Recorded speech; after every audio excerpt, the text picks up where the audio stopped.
When I, 24 female, was 5, my mother had her second child, my sister, 19. We have different dads and neither was involved when we were kids.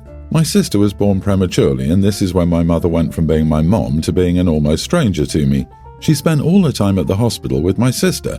I was passed around from friends to family and even to strangers to my mother. I didn't know because an aunt would hand me over to someone in her husband's family or a family friend and would pass me on to their friend. My sister was in hospital for months and had many complications from being born so early. She was one of the youngest preemies in the hospital's history. When she started to get strong enough to go home, complications with her stomach were found and that required more time and more treatments. My mother was in and out of the hospital with her for the next couple of years as they performed surgeries and gave treatments when she got sick. At that point, even when my mother was home with my sister, she would keep me somewhere else normally, and the times I was home with her, I was left alone and her focus was my sister. Then, when my sister was 2, she was diagnosed with leukemia, and that resulted in more treatments, more hospital visits, and just never ever seeing them. By the time I was 10, my mother was okay leaving me at home while they were at the hospital, so I was alone. It was around this time that my teachers started to suggest I might have dyslexia, and the school reacted out to my mother, but she was too focused on my sister to do anything for me. Nothing changed after my sister became cancer-free and she was less sick and needed the hospital less. My mother was so devoted to her that she ignored me, and both were strangers to me. As a teenager, I started staying with my girlfriend's family and my mother didn't care. I would only return to her house when I needed to pick up some more clothes or stuff, and when I turned 18, I moved out officially and got my dyslexia diagnosis. Now, several years on, I don't really have anything to do with my mother or my sister. I don't blame my sister for any of this. It's just that no bond could form when we were younger and she's a stranger to me. My mother has started to have some health problems and turned to me for help. She told me I should be around more and do stuff to help her because she's my mom.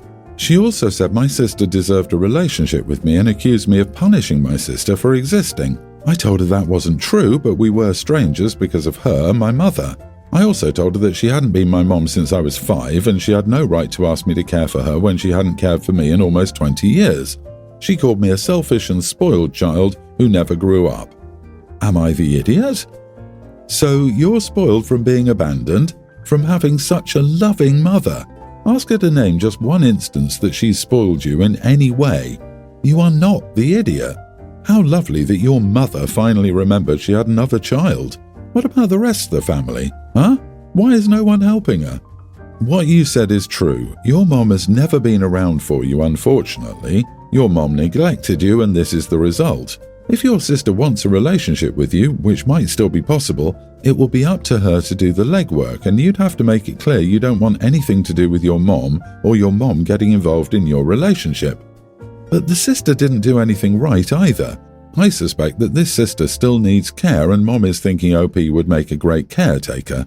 Sis may not be mentally able to live on her own.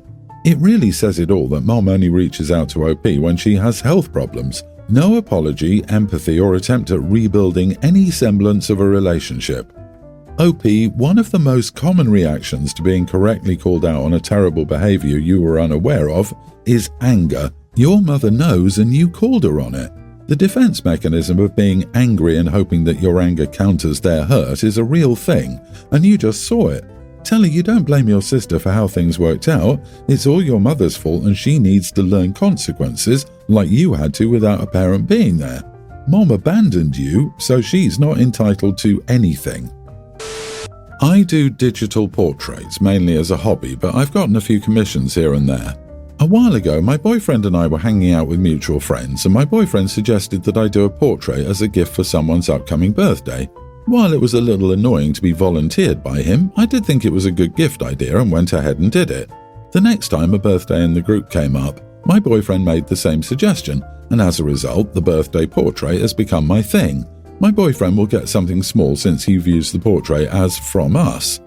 The part where I may be the idiot here is that I haven't told him explicitly to stop volunteering me for these portraits. It's my fault for going along with the birthday gift thing for our friends without saying anything, but I assumed that he would at least keep these requests within the realm of common sense. Well, his college buddy is getting married and my boyfriend told him I would make him a portrait of him and his bride as a wedding gift. I've never even met this person. To make matters worse, he apparently made this promise weeks ago but only told me about it today, and the wedding is this Saturday. I finally lost it at him and said to him that I'm not his personal portrait sweatshop and that he only does this because he's a cheapskate and it gets him out of spending any money on a gift, even though it costs me a lot of time. He argued back that a bespoke portrait is so much better than just buying something off the resume, that it's a generous thing for me to do, it helps build my portfolio, and that I don't get very many paid commissions anyway. For the record, I don't get many paid commissions because I don't charge peanuts for them. I have a full-time job, so I price according to what would be worth giving up the free time it takes me. He told me that I put him in a challenging position, that he hyped up the portrait and they were both really looking forward to it. He said, please just do this one and I won't ask again. I said, no, I don't even know these people, so this is not my problem. He looked up a couple of portrait artists online. Still, none of them were willing to do the piece on the short turnaround he needed, plus at the quality he wanted, plus at the price he was willing to pay. He even tried using an AI image generator, which was a complete slap in the face to me as an artist. Still, all of the outputs were very obviously AI. He's begging me to please just do this one, and he'll make it up to me on my birthday. But especially after he apparently thought my work was so worthless that it could be effortlessly reproduced by a machine, I'm just really not in the mood. Not the idiot. It would be one thing if he gave you a month's notice. I suspect he had a hunch you wouldn't want to do a portrait for someone you don't know or haven't even met. That's likely why he sprang it on you at the last minute, so that you felt like you couldn't say no. He can go buy another present and apologize to his friend. The fact that he's trying to twist your arm to get you to do this rather than taking responsibility for his poor planning and rude assumptions is absolutely his problem. I would not back down, and if he won't let this go, I would seriously take a look at the relationship and evaluate how often he's devalued you and taken advantage of you at the same time. Yeah, even the apparently clueless can easily see when someone is building a tower of resentment. He just kept pushing and playing dumb. OP should total up the charge of all the previous portraits she made at his request and demand payment. He needs to know the true value of free gifts. I have been with my husband for 3.5 years and married just over a year. A few months ago we had our first child. My husband is an only child, his father was never in the picture. He and his mom have never really been close. Now for a little backstory, we are both at odds with my mother-in-law, and it all started less than 24 hours after I had my son. My husband and I told both my mother-in-law and my mother that we didn't want our son's birth turned into a photo op. People taking pictures of me have always made me uncomfortable. My son had some complications immediately after he was born, and he was rushed to the NICU. I wasn't able to see him for roughly 9 hours. Once I was allowed to go into the NICU, my husband went with me as this was the first time I was officially meeting my newborn son. Next thing I know, I see my mother-in-law using this opportunity as a photo op. I was fuming. These were not the first pictures I wanted of my son or of my husband and I with our son. The following day, my mother-in-law decided she wanted to come back and see our son, who is now safe and in our room. I'm running on maybe 2 hours of sleep, but still said it was okay for her to come. Once she was there, I didn't really interact with her. I was just trying to rest. After she left, she ended up calling my husband. This was when he decided to call her out on the photo op and how she completely violated a boundary that we clearly set. Her response floored me. She began yelling at my husband, saying that I hate her, that I don't like her and I never have, that I am so hateful towards her. She said her reasoning for taking the pictures was because she thought that we would want to remember that moment, and to her it wasn't a big deal and she didn't see the point of getting upset. Once all this happened, I decided I needed to distance myself from her and focus on my new family. My husband agreed with doing this as well. Fast forward to about a week and a half ago. My husband and son had been sick for over a week. I was out doing errands and getting groceries. Mother-in-law asked me multiple times if I wanted anything from Sam's Club. I would constantly tell her, "No, but thank you." She was doing the same to my husband and he would also respond, "No, we're good, thanks." I returned home and my son was screaming. He hadn't slept all day. We all decided to try to nap. My husband finally fell asleep and I finally got my son to fall asleep. About 10 minutes later, there's a knock on my door. My dog goes flying and barks her head off, waking up my son. I answer the door and say, "Why are you here?" She says I wanted to bring you a rotisserie chicken, a trash can and laundry detergent. I told her we already said we didn't want anything and to not show up at our house unannounced, and that the next time she tries to give us random crap, I will immediately return it to her. We don't want anything from her. She got angry and said she will never come over or speak to us again, and slammed the door. Am I the idiot? Not the idiot. Mother-in-law needs to learn to respect your and your husband's boundaries. This is wrong of me, but the quickest cure for the constantly popping by unannounced guest is to stop answering the door like a knee-jerk response to the bell. I never answer the bell when I'm not expecting anyone, and I rarely casually grab the phone when it rings unless I'm at work. I needed a clean circle of get off my dang nerves, so I created one, and yes, I will tell anyone later, sorry I missed you, what did you need? I think everyone's the idiot here. I can't tell if there's more at play or if you just don't like the lady. I can understand the picture, but when family gets sick, we complain that no one steps up to the plate to help. She was trying to do that, and I don't believe you mentioned that you told her not to come over. So was it egregious that you had to talk to her like that? Yeah, I'm picking up on a tone from the OP that she really doesn't like mother-in-law. OP, you are the idiot, simply because I understand that you're tired, you have a new baby, you're exhausted, your husband and baby are sick, but I feel you're being very harsh. I genuinely think she's right in that you don't like her.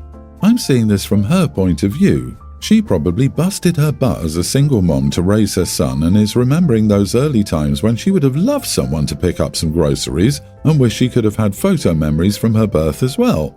I can see that it's frustrating for you to draw clear boundaries and have them be ignored, but I don't think she's doing it to be callous. She's trying to be helpful, and you're pushing her away and being unnecessarily rude. I, male 48, and my wife, Anne, 47, live alone. Our kids have moved out.